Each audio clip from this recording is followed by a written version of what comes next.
राजमेर जैते में अब रुख करते हैं बिहार का, जहां नई नई सरकार बनने के बाद से ही राजनीति का पारा चढ़ा हुआ है। एक भी दिन ऐसा नहीं बीतता जब बिहार की सियासत से जुड़ी कोई बड़ी खबर ना सामने आ जाए। इसी कड़ी में ताजा मामला बीजेपी के नेता और बिहार के पूर्व डिप्टी सीएम सुशील मोदी को लेकर सामने आया, जहां आरजेडी ने उन पर जमीन घोटाले का आरोप लगा दिया। क्या है ये पूरी खबर, इस रिपोर्ट में देखिए।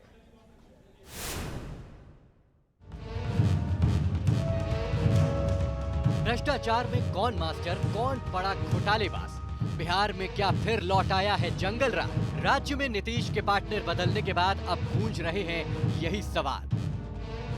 तस्वीरें खिंची हैं, आरोप प्रत्यारोप का दौर सा चल पड़ा है। मंत्री बने आरजेडी विधायकों को बीजेपी चुन चुन कर घेर रही है, तो आरजेडी ने भी अब बीजेपी के खिलाफ मोर्चा खोल दिया है और इस कड़ी में सबसे पहले निशाने पर आए हैं बिहार में बीजेपी के सबसे बड़े चेहरे सुशील मोदी।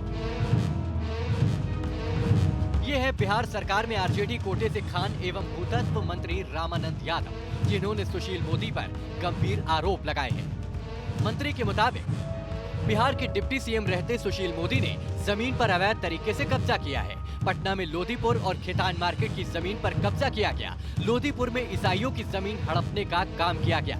आरजेडी मंत्री ने कहा है कि इस जमीन घोटाले में सुशील मोदी के डेवलपर भाई महावीर मोदी का नाम आ रहा है, जिसकी वो जांच कराएंगे। ये उनका समाज के लोग खेतान मार्केट में जो ईसाइयों के साथ दबंगता से निकाल दिए, जिसका जांच कर रहा हूँ। और दूसरा इनका भाई है डेवलपर, आपका लोधीपुर जो ईसाइयों की जमीन है, जबरन इन्होंने बनाया, जिसका केस भी चल रहा है, सारा कागजात। तो दोनों को मैं जांच कराऊंगा, जांच में जो दोषी होगा सबके सामने आवेगा। आरोप लगने के बाद सुशील मोदी की भी तैयारियां चढ़ी हुई है। उन्होंने मंत्री रामानंद यादव के आरोप पर करारा पलटवार करते हुए कहा है कि अगर खेतान मार्केट और लोधीपुर मॉल की संपत्ति में उनके परिवार के किसी भी सदस्य के नाम होने का प्रमाण मिलेगा तो वो उसे लालू परिवार को गिफ्ट कर देंगे। विधान परिषद में भी श्रीमती राबड़ी देवी जी ने ये मुझ पर आरोप लगाया था और उस दिन भी मैंने कहा था कि राबड़ी जी, अगर आप प्रमाणित कर दीजिए, और अब तो आपकी सरकार है, अगर ये प्रमाणित कर दीजिए कि इन दोनों संपत्ति से मेरा किसी प्रकार का कोई संबंध है मेरे परिवार का, तो मैं दोनों संपत्ति आपको गिफ्ट कर दूंगा।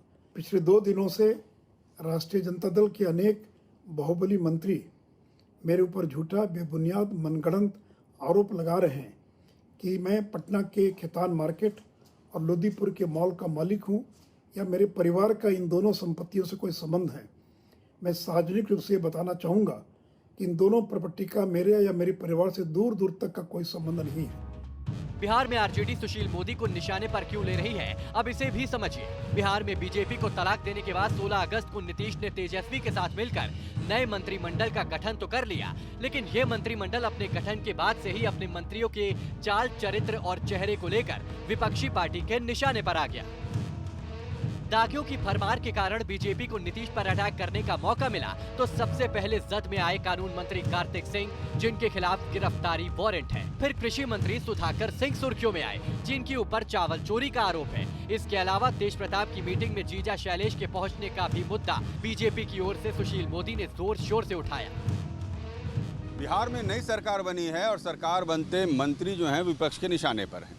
आरजेडी कोटा के जो मंत्री हैं लगातार उन पर हमला किया जा रहा है और नतीजा ये कि अब मंत्रियों ने भी बीजेपी के नेताओं के खिलाफ मोर्चा खोल दिया है। रामानंद यादव खान और भूतत्व विभाग के मंत्री बनाए गए हैं और इनके निशाने पर हैं बिहार के पूर्व मुख्यमंत्री और सांसद सुशील कुमार मोदी। रामानंद यादव ने ये कह दिया है कि पटना में सुशील कुमार मोदी की संपत्ति है, मॉल है और सुशील कुमार मोदी ने भ्रष्टाचार किया है। ये आरोप रामानंद यादव का है और उन्होंने यहाँ तक कह दिया है कि वो संपत्ति की जांच कराएंगे। सुशील कुमार मोदी की ही 2017 में चलाई गई मुहिम का नतीजा था कि आरजेडी सरकार से बाहर हुई थी और बीजेपी सरकार में आई थी। सो इस बार सबसे पहले आरजेडी के मंत्रियों ने ही मोर्चा खोला है सुशील कुमार मोदी के खिलाफ, ये कहते हुए कि सुशील कुमार मोदी की संपत्ति की जांच कराई जाएगी। सुशील कुमार मोदी खुद आगे आकर इस तरीके का भ्रष्टाचार नहीं करते, वो अपने भाई के सहारे ये सब करते हैं। उनके भाई भ्रष्टाचार करते हैं और वो सुशील कुमार मोदी उनको बचाते हैं। ये आरोप आरजेडी के नेताओं का है।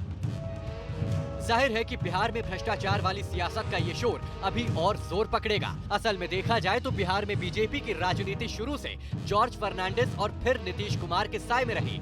यहाँ बीजेपी ने बिहार की जातिगत समीकरण को देखते हुए तारकिशोर प्रसाद और रेणु देवी को नीतीश सरकार में डिप्टी सीएम बनाया, लेकिन उन्होंने नीतीश कुमार के मुकाबले अपनी कोई मजबूत छवि नहीं बनाई। ऐसे में सुशील कुमार मोदी एक बार फिर एक्टिव हैं। नीतीश को सीधे टक्कर देने की कमान इस वक्त सुशील मोदी ने ही संभाल रखी है। आप इसे सुशील मोदी का कमबैक भी कह सकते हैं, क्योंकि फिलहाल बीजेपी के पास सुशील मोदी का कोई विकल्प नहीं दिख रहा है।